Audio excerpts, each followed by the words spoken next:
সরকার বিরোধী বিক্ষোভে ফুঁসছে কেনিয়ার তরুণরা, থামাতে পারছে না পুলিশের গুলিও। মার্কিন কংগ্রেসে নেতানিয়াহুর ভাষণের তুমুল সমালোচনা, মিথ্যা বানোয়ার তথ্যের অভিযোগ। অলিম্পিক গেমসে মৃত্যুপুরী ফিলিস্তিনিরা, কি বার্তা দিতে চায় গাজাবাসী? আসসালামু আলাইকুম, দেখছিলেন বাংলাভিশন ওয়ার্ল্ড নিউজ হেডলাইন। সরকার বিরোধী বিক্ষোভে জ্বলছে কেনিয়া। গত মাসে কর বৃদ্ধির বিরুদ্ধে আন্দোলন শুরুর পর থেকেই দেশটিতে অব্যাহত রয়েছে অস্থিরতা। পুলিশের অতিরিক্ত পেশাশক্তির প্রদর্শন ও সরকার পক্ষের নেতাকর্মীদের সহিংস ভূমিকায় বাড়ছে হতাহতের সংখ্যা। দেশটির রাজধানী নাইরোবি সহ সারা দেশে ছড়িয়ে পড়েছে তরুণদের নেতৃত্বে চলা বিক্ষোভ। হাফিজুল ইসলামের ডেস্ক রিপোর্টে বিস্তারিত। দুঃশাসন, দুর্নীতির অবসান ও বর্তমান প্রেসিডেন্টের পদত্যাগের দাবিতে কয়েক সপ্তাহ ধরে বিক্ষোভে উত্তাল কেনিয়া। গত মাসে প্রস্তাবিত কর বৃদ্ধির বিরুদ্ধে প্রতিবাদ শুরুর পর থেকে ক্রমাগত বেড়েছে অস্থিরতার মাত্রা। সরকার বিরোধী আন্দোলন দমাতে কাঁদানে গ্যাস, জলকামান ও প্রাণঘাতী গুলি ব্যবহার করছে পুলিশ।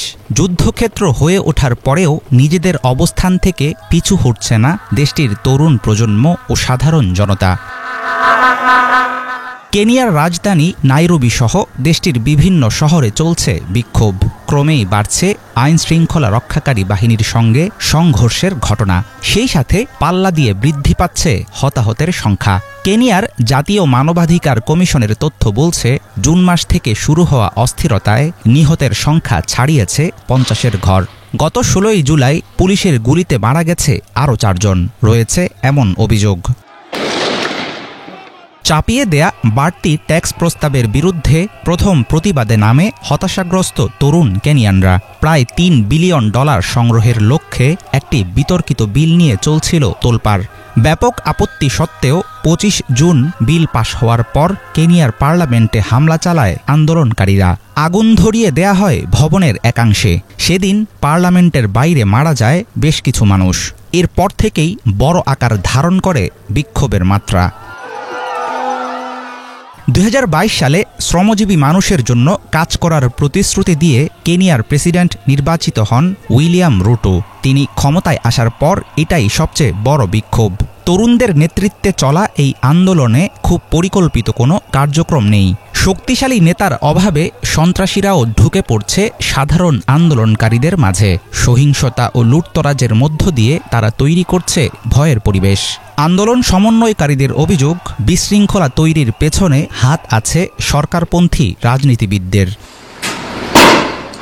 করোনা ভাইরাস মহামারীর কারণে তৈরি কেনিয়ার অর্থনীতির সংকট ইউক্রেন যুদ্ধ শুরুর পর আরও বেড়েছে।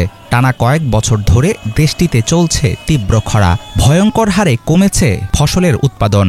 মুদ্রার মান কমতে থাকায় আকাশচুম্বী হয়েছে মূল্যস্ফীতি। ক্রমাগত তলানিতে ঠেকেছে দেশটির জীবনযাত্রার মান। সমাধান হিসাবে বর্তমান প্রেসিডেন্টের পদত্যাগ দাবি করছে জনগণ। শান্তিপ্রিয় তরুণ বিক্ষোভকারীদের জন্য সহিংস হয়ে উঠছে কেনিয়ার পথঘাট। পতাকা, পানির বোতল আর স্মার্টফোনের মাধ্যমে চালানো নিরীহ আন্দোলন ঠেকাতে হিংস্র আচরণ করছে দেশটির পুলিশ। সাথে মদত দিচ্ছে প্রশাসনের সমর্থন পাওয়া পেটোয়া বাহিনী। সরকারের পতন হলেই সব সমস্যার সমাধান হবে এমনটা মনে করছেন না বিশেষজ্ঞরা। তারা মনে করেন কেনিয়ার চলমান অর্থনৈতিক দুরবস্থা থেকে উত্তরণে প্রয়োজন টেকসই ও দীর্ঘমেয়াদী পরিকল্পনা। হাফিজুল ইসলাম, বাংলাভিশন। বাংলাদেশে আন্দোলন ও প্রতিবাদ কর্মসূচিতে সহিংসতার নিন্দা জানিয়ে উদ্বেগ প্রকাশ করেছে মার্কিন পররাষ্ট্র দপ্তর। ঢাকার পরিস্থিতি আমলে নিয়ে মার্কিনীদের চলাচল ও বাংলাদেশে ভ্রমণে সতর্ক থাকার আহ্বান জানানো হয়েছে। মার্কিন পররাষ্ট্র দপ্তরের নিয়মিত ব্রিফিংয়ে মুখপাত্র ম্যাথিউ মিলার মনে করিয়ে দেন, বাংলাদেশের সম্প্রতি সহিংসতায় নিন্দা বক্তব্য দিয়েছেন তিনি। বলেছেন, শান্তিপূর্ণ সমাবেশের স্বাধীনতাকে সমর্থন করে যুক্তরাষ্ট্র। সেক্ষেত্রে যে কোনো প্রতিবাদ কর্মসূচিতে সহিংসতা এমনকি শান্তিপূর্ণ আন্দোলনে সহিংসতা ছড়ানোর নিন্দাও জানিয়েছেন তিনি। নিরাপত্তা নিশ্চিতে সব ধরনের ব্যবস্থার আশ্বাস দিয়ে বাংলাদেশে মার্কিনীদের চলাচলে সতর্ক থাকার অনুরোধ জানিয়েছেন মিলার। তিনি বলেন, জরুরি প্রয়োজন নেই এমন মার্কিনী, বিশেষ করে দূতাবাস কর্মীদের পরিবারের সদস্যদের বাংলাদেশ থেকে স্বেচ্ছায় চলে যাওয়ার আহ্বান আগেও জানিয়েছে যুক্তরাষ্ট্র। মার্কিন কংগ্রেসে ইসরায়েলের প্রধানমন্ত্রী বেনিয়ামিন নেতানিয়াহুর ভাষণটি মিথ্যা আর বানোয়াট তথ্য দিয়ে ভরপুর ছিল বলে ব্যাপক সমালোচনা চলছে যুক্তরাষ্ট্র সহ গোটা বিশ্বে। মার্কিন গণমাধ্যম ও দেশটির রাজনীতিবিদরাও এই ভাষণের কড়া সমালোচনা করেছেন। এক প্রতিক্রিয়ায় নেতানিয়াহুকে একজন যুদ্ধাপরাধী ও মিথ্যাবাদী শাসক বলেও আখ্যা দেন মার্কিন সিনেটর বার্নি স্যান্ডার্স। বিস্তারিত মীর ফজলে রাব্বির রিপোর্টে। বিক্ষোভ, আন্দোলন, সমালোচনা, বিতর্ক কোনো কিছুই থামাতে পারল না ইসরায়েলের প্রধানমন্ত্রী বেনিয়ামিন নেতানিয়াহুকে। মার্কিন কংগ্রেসে চতুর্থবারের মতো ভাষণ দিয়ে উইনস্টন চার্চিলকেও ছাড়িয়ে গেলেন তিনি। ওয়াশিংটনের ক্যাপিটাল ভবনে এই ভাষণের আয়োজন করে কংগ্রেসের রিপাবলিকান নেতারা। বুধবার যুক্তরাষ্ট্রের স্থানীয় সময় দুপুর 2টায় সিনেট ও প্রতিনিধি পরিষদের যৌথ অধিবেশনে ভাষণ দেন নেতানিয়াহু। গুরুত্বপূর্ণ এই ভাষণে ফিলিস্তিনের গাজায় চলমান যুদ্ধ শেষে মধ্যপ্রাচ্যে নতুন একটি জোট গড়ার আহ্বান জানান তিনি। আমরা মধ্যপ্রাচ্যে নতুন এক জোট গঠন করতে পারি, আর এই জোটের নাম হবে আব্রাহাম জোট। আমরা জানি আমেরিকা আমাদের পেছনে রয়েছে, এজন্য ধন্যবাদ। দশকের পর দশক ধরে যুক্তরাষ্ট্র আমাদের দেশকে উদারভাবে সামরিক সহায়তা ও পরামর্শ দিয়ে আসছে। আমাদের আরও দ্রুত সামরিক সরঞ্জাম দিন, আমরা দ্রুত কাজ শেষ করব। ইসরায়েলি প্রধানমন্ত্রীর ভাষণের কড়া সমালোচনা করেছেন মার্কিন সিনেটর বার্নি স্যান্ডার্স। স্যান্ডার্স বলেন, হাজার হাজার ফিলিস্তিনি শিশু অনাহারের মুখোমুখি হচ্ছে বেনিয়ামিন নেতানিয়াহুর কারণে। তার চরমপন্থী সরকার ফিলিস্তিনের সহায়তা বন্ধ করে চলেছে। নেতানিয়াহু একজন যুদ্ধাপরাধী ও মিথ্যাবাদী শাসক। মার্কিন কংগ্রেসে যখন চলছিল নেতানিয়াহুর ঐতিহাসিক ভাষণ, তখন ওয়াশিংটনের রাস্তায় নেমে আসে হাজার হাজার ফিলিস্তিনপন্থী আন্দোলনকারী। ইসরায়েলের দখলদারিত্ব ও নেতানিয়াহুর বিরুদ্ধে ব্যানার, প্লেকার্ড হাতে স্লোগান দিতে থাকেন তারা। মীর ফজলে রাব্বি, বাংলা ভিশন। অভ্যন্তরীণ দ্বন্দ্ব ও বিভাজন ভুলে ফিলিস্তিনের প্রতিরোধ গোষ্ঠীগুলো একজোট হওয়ায় স্বাগত জানিয়েছে আরব লীগ। বুধবার এক বিবৃতিতে ফিলিস্তিনিদের এই জাতীয় ঐক্যকে যুগোপযোগী বলেও উল্লেখ করে তারা। একই সাথে চুক্তি সম্পাদনায় চীনের ঐতিহাসিক ভূমিকারও প্রশংসা করে আরব লীগ। বিস্তারিত ডেস্ক রিপোর্টে। চীনের মধ্যস্থতায় একটি ঐক্য চুক্তিতে পৌঁছেছে ফিলিস্তিনের প্রতিরোধ গোষ্ঠীগুলো। বেইজিংয়ে স্বাক্ষরিত ওই চুক্তিতে আছে ফাতাহ, হামাস সহ মোট 14টি গোষ্ঠী। গাজা যুদ্ধের প্রেক্ষাপটে অভ্যন্তরীণ দ্বন্দ্ব ও বিভাজন দূর করে স্বাধীন ফিলিস্তিন রাষ্ট্র প্রতিষ্ঠায় কাজ করে যাওয়ার লক্ষ্যেই করা হয় ওই চুক্তি। চুক্তিতে যুদ্ধ পরবর্তী গাজার শাসনভার একটি অন্তর্বর্তীকালীন সমন্বিত জাতীয় সরকারের হাতে থাকবে বলেও একমত হয়েছে গোষ্ঠীগুলো। চীনের আমন্ত্রণে গত 21 থেকে 23 জুলাই বেইজিংয়ে বৈঠকের পর বেইজিং ডিক্লারেশন নামে ওই চুক্তি স্বাক্ষর হয়। এই চুক্তিকে সাধুবাদ জানিয়েছে মুসলিম বিশ্বের প্রধানতম প্রতিনিধিত্বশীল সংস্থা আরব লীগ। বুধবার এক বিবৃতিতে আরব লীগের ফিলিস্তিন ও দখলকৃত আরব ভূখণ্ড বিষয়ক সহকারী মহাসচিব আবু আলী এই চুক্তিকে ফিলিস্তিনিদের অধিকার রক্ষার প্রশ্নে গুরুত্বপূর্ণ এক পদক্ষেপ হিসেবে উল্লেখ করেন। এই চুক্তিতে পৌঁছানোর ক্ষেত্রে মধ্যস্থতাকারী হিসেবে চীনের ভূমিকাকে ঐতিহাসিক উল্লেখ করে আবু আলী বলেন, এর মধ্য দিয়ে চীনের সঙ্গে আরব বিশ্বের দেশগুলোর সম্পর্কের গভীরতা ও শক্তিশালী বন্ধনের বিষয়টি প্রতিফলিত হয়েছে। চীন বরাবরই ফিলিস্তিনিদের লড়াই সংগ্রামকে সমর্থন করে আসছে। এই অবস্থানের জন্য চীনকে ধন্যবাদ জানান আবু আলী। তিনি বলেন, 1967 সালের সীমানা অনুযায়ী পূর্ব জেরুজালেমকে রাজধানী করে একটি স্বাধীন সার্বভৌম ফিলিস্তিন রাষ্ট্র প্রতিষ্ঠার পক্ষে বেইজিংয়ের জোরালো অবস্থান প্রশংসনীয়। হিজল জোবায়ের, বাংলা ভিশন। শুক্রবার প্যারিসে বসছে অলিম্পিক গেমসের 2024-এর আসর। এইদিকে এই মনোযোগ গোটা বিশ্বের, তবে সবচেয়ে বেশি মনোযোগ কি যুদ্ধবিধ্বস্ত গাজাবাসীর? কারণ এই অলিম্পিককে ঘিরেই বিশ্বের কাছে নিজেদের ওপর ইসরায়েলি সহিংসতা ও বর্বরতার বার্তা পৌঁছে দিতে চায় ফিলিস্তিনিরা। আর এ কারণেই গাজায় আয়োজন করা হয়েছে দুদিনব্যাপী ফুটবল টুর্নামেন্ট। কি বলছে তারা? বিস্তারিত শহীদ আরাফাতের টেস্ট রিপোর্টে। অলিম্পিক গেমসকে ঘিরে যখন নানা আয়োজনে ব্যস্ত ফ্রান্সের প্যারিস, তখন অনেক দূরে যুদ্ধবিধ্বস্ত গাজাতেও পড়েছে তার প্রভাব। প্যারিস অলিম্পিকে অংশ নিয়েছে যুদ্ধবিধ্বস্ত ফিলিস্তিনের অ্যাথলেটরা। পুরো বিশ্বের চোখ থাকবে এই আসরে। আর একেই পুঁজি করে বিশ্বের কাছে ইসরায়েলি আগ্রাসন আর নৃশংসতার বার্তা দিতে চায় গাজাবাসী।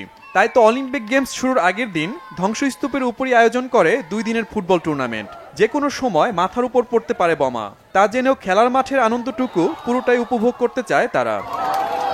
এক মুহূর্তের জন্য হলেও ভুলে যেতে চায় মৃত্যু ভয়কে। ফ্রান্সে অলিম্পিক গেমসের আয়োজন করা হয়েছে, সবার চোখ এখন সেখানে। ফুটবল আমাদের প্রিয় খেলা, আমরাও খেলতে জানি, কিন্তু ইসরায়েলি আগ্রাসনে আমরা সবকিছু থেকে বঞ্চিত হয়েছি। বিশ্ববাসীর কাছে আহ্বান, তারা আমাদের দিকে নজর দেবে। ইসরায়েলি হামলায় এরই মধ্যে ধ্বংস হয়েছে গাজার সব খেলার মাঠ, ক্লাব এবং স্থাপনা। মৃত্যু উপত্যকায় পরিণত হয়েছে পুরো ভূখণ্ড। তবু দমে যায়নি ফিলিস্তিনিরা। নিজেদের বেঁচে থাকার অধিকার নিয়ে কথা বলতে জানে তারা। তাই জাবালিয়ায় ধ্বংস হয়ে যাওয়া ধূসর আশ্রয় শিবিরে আয়োজন করেছে এই ফুটবল টুর্নামেন্ট। আয়োজক বাস্তুচ্যুত ফিলিস্তিনি, দর্শকও সেই বাস্তুচ্যুত ফিলিস্তিনিরাই। আমাদের সমস্ত স্টেডিয়াম, ক্লাব ধ্বংস করেছে ইসরায়েলি বাহিনী। আপনি দেখেছেন, আমরা আশ্রয় শিবিরে থাকা একটি পুরনো ফুটবল দিয়ে খেলছি। এই আশ্রয় শিবিরটিও তাদের বোমায় ধ্বংসযজ্ঞে পরিণত হয়েছে। তারা দখলে নিয়েছে সবকিছু, গাছ, পাখি, বাড়ি সব এখন ধ্বংস করেছে ইসরায়েলি বাহিনী। কিছুই আজ অবশিষ্ট নেই। এই ফুটবল টুর্নামেন্ট দিয়ে ফিলিস্তিনিরা তাদের বাস্তবতায় পরিবর্তন নিয়ে আসতে চান। শিশুদের বিনোদন দিতেই এই বিশেষ আয়োজন। ফিলিস্তিনিদের বার্তা, তারা দমে যায়নি, তাদের শিশুদের উজ্জ্বল ভবিষ্যৎ আছে। কিন্তু ইসরায়েলিরা ফিলিস্তিনিদের সাথে অবিচার করছে। আমরা এখানে স্কুল মাঠে খেলাধুলার আয়োজন করেছি। শিশুদের আনন্দ বিনোদনের মাধ্যমে কষ্টের সময়টা সাময়িক সময়ের জন্য ভুলিয়ে রাখতে চাই। আমাদের সব ধরনের অধিকার থাকা সত্ত্বেও ইসরায়েলি বাহিনী সেখান থেকে বঞ্চিত করেছে। বিশ্ববাসীর কাছে আহ্বান, তারা যেন আমাদের দিকে তাকায়। উত্তর গাজার ফিলিস্তিনিরা ক্ষুধায় মরে যাচ্ছে, আমরা বেঁচে থাকতে চাই। বিশ্ববাসীকে বলতে চাই, উত্তর গাজার দিকে নজর দিন। এখানে কি ঘটছে দেখুন। আশ্রয় শিবিরে এই বেঁচে থাকা আর মরে যাওয়া সমান। ফিলিস্তিনিদের এই আর্তনাদ বিশ্বের প্রতিটি প্রান্তে পৌঁছে যাবে, বদলে যাবে যুদ্ধ বিধ্বস্ত ফিলিস্তিনিদের জীবন। এমনটাই আশা গাজাবাসীর। Shahid Arafat, Bangla vision, news desk.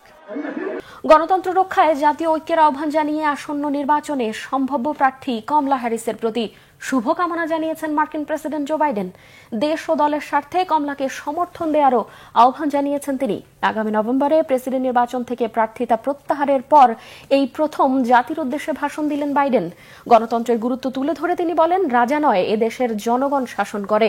গণতন্ত্র রক্ষায় একসাথে কাজ করার আহ্বান জানিয়ে তিনি বলেন, ইতিহাস আপনাদের হাতে। প্রেসিডেন্ট নির্বাচনে নিজের দল ডেমোক্র্যাট পার্টির প্রার্থী হিসেবে কমলা হ্যারিসের প্রশংসা করে বাইডেন বলেন, দেশ পরিচালনার জন্য তিনি অভিজ্ঞ, সক্ষম ও কঠোর। কমলাকে মহান নেতা বলেও সম্বোধন করেন বাইডেন।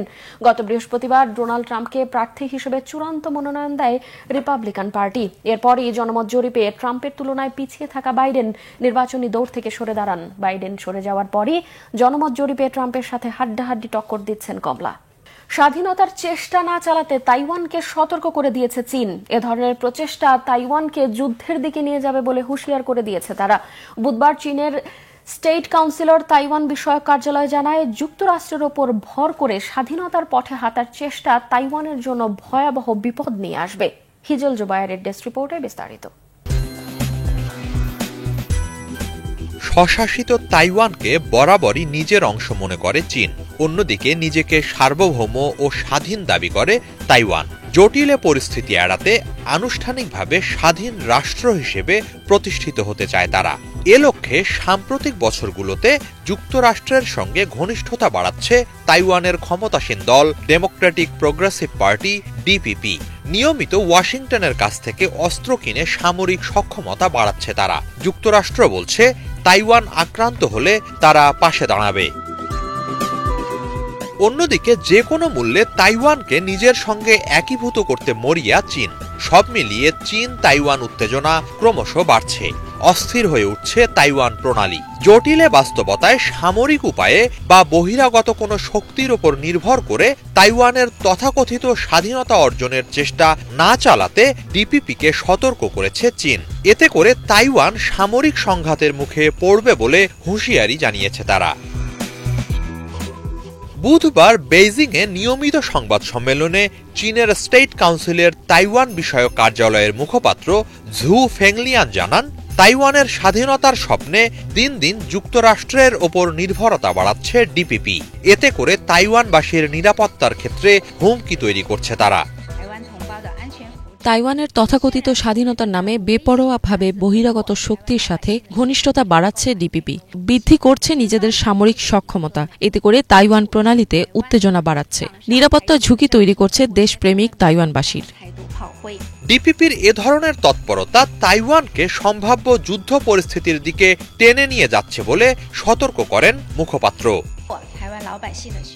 যুক্তরাষ্ট্রের কাছে সাহায্য প্রার্থনা দিন দিন তাদের প্রতি মুখাপেক্ষিতা বাড়ানো তাইওয়ানকে যুদ্ধ বাস্তবতার দিকে ধাবিত করছে, যার শিকার হবে তাইওয়ানের জনগণ। সেখানকার অনেক মানুষ এ ধরনের তৎপরতার বিরুদ্ধে।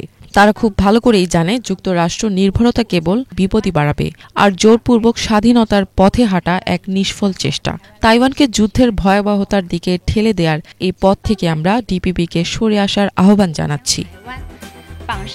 হিজল জোবায়ের, বাংলা ভিশন। এই ছিল আজকের মতো, সাথে থাকায় ধন্যবাদ।